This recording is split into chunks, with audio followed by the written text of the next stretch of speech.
শবে বরাত উপলক্ষে আবদুল্লাপুরে নেমে আসে এক অন্যরকম উৎসবের আবহ। এই সময়টাতে পুরো এলাকা যেন রঙিন আনন্দে ভরে ওঠে বাহারি রঙের বড় ছোট রুটিতে। প্রতি বছর শবে বরাত এলেই আবদুল্লাপুর হয়ে ওঠে রমজানের আগাম আনন্দের এক জীবন্ত প্রতিচ্ছবি। দূর দূরান্ত থেকে মানুষ ছুটে আসে এখানে নানা আকার ও নকশার রুটি কিনতে।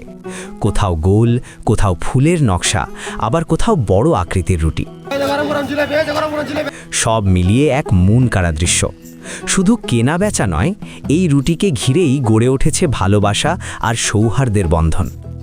এই বিশেষ রুটি আত্মীয় স্বজনের বাড়িতে উপহার হিসেবে পাঠানো, একে অপরকে ভাগ করে নেওয়াই যেন আবদুল্লাপুর এলাকার বহু বছরের ঐতিহ্য।